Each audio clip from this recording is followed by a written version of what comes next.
ఇంత జరుగుతుంటే ఏమిటండి ఈ పిచ్చి మాటలు? ఇది ఎవరైనా జడ్డోళ్ళు అనుకుంటారు ఈ రాష్ట్రంలో ఉన్నటువంటి పౌరులందరూ? మీరు చెప్తున్నటువంటి మాటలకు ఏమైనా అర్థం ఉందా? భూమి తీసుకోవడానికి జగన్మోహన్ రెడ్డి అంట ఇవన్నీ చేస్తున్నట్ట. చేతకాని దద్దమ్మలై ఏనాడు రైతులకు ప్రయోజనం ఇచ్చే పని ఒక్కటి చేపట్టలేక ఎంతసేపు రియల్ ఎస్టేట్ వ్యాపారం కోసం రాజధానిని తగలబడి 5 సంవత్సరాలు తగలబెట్టిన మీరు 5 సంవత్సరాలు నిరంతరం భూమి రైతులు వారి ప్రయోజనాలు అనేది వైపు పనిచేసిన జగన్మోహన్ రెడ్డికి పొంతనా అని అడుగుతున్నాడు. జగన్మోహన్ రెడ్డి భూమి తీసుకున్నాడా, భూమి హక్కుల్ని ప్రజలకు ఇచ్చినాడా ఒకసారి మీరు చూడండి. ఈ రాష్ట్రంలో స్వాతంత్రం వచ్చిన తర్వాత ఈ 75 సంవత్సరాల్లో పంపిణీ చేసినటువంటి భూమి 26 లక్షలుంటే ఆ భూమిని సర్వహక్కులు భూమి ఇచ్చినటువంటి నిరుపేదలకు ఇవ్వాలని చట్టాన్ని సవరణ చేసి ఆ ఇచ్చే కార్యక్రమాన్ని చేపట్టినటువంటి జగన్మోహన్ రెడ్డి పేదలకు భూమి హక్కులన్నీ ఇచ్చేస్తే జగన్మోహన్ రెడ్డి భూమి తీసుకున్నట్లాగా నీకు కనిపిస్తున్నాడా?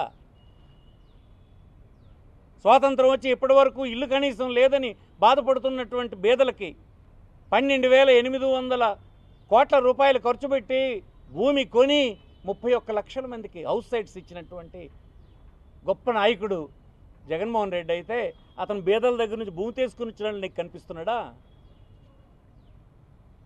బ్రిటిషర్స్ సర్వే చేసినప్పుడు చుక్కల భూములను నిలిచిపెట్టినటువంటి అయోమయంగా ఉన్నటువంటి 3 లక్షల ఎకరాల భూమి చట్టాన్ని సవరణ చేసి డాటెడ్ ల్యాండ్స్ అన్నిన్ను ఆ సాగులో ఉన్నటువంటి రైతులకు ఇచ్చేటువంటి చట్టాన్ని తెచ్చి ఇచ్చే కార్యక్రమం ఈ 5 సంవత్సరాల్లో జరిపించినటువంటి జగన్మోహన్ రెడ్డి నీకు భూములు తీసుకున్నట్లా కనిపిస్తున్నాడా?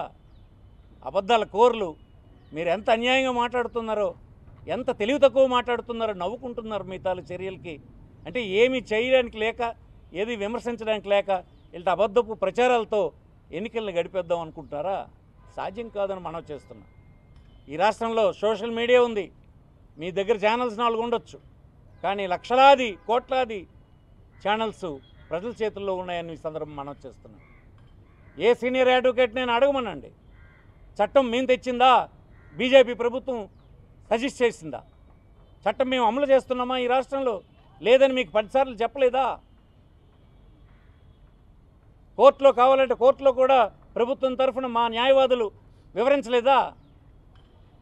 దేశం అంతా కాన్సెస్ వచ్చిన తర్వాతే చేస్తామన్న మాట చెప్పలేదా? శివాయి జమాదార్ అనే భూములు ఉంటాయి. శివాయి జమాదార్ అంటే రాష్ట్రంలో ప్రజలకు చాలా తెలియకపోవచ్చు. తన ఆధీనంలో ఉండి ప్రభుత్వ భూమి అనేక దశాబ్దాలుగా పండించుకుంటున్నా ఏ హక్కులు లేకపోతే ఇప్పుడు దగ్గర 2 లక్షల ఎకరాల భూమికి పట్టాలు ఇచ్చే పని చేశాం. జగన్మోహన్ రెడ్డి మీకు భూములు తీసుకునేలా కనిపిస్తున్నాడా? అసలు మీ భావజాలానికి వైఎస్ఆర్ కాంగ్రెస్ పార్టీ భావజాలానికి చాలా తేడా ఉందని మనం చేస్తున్నాం.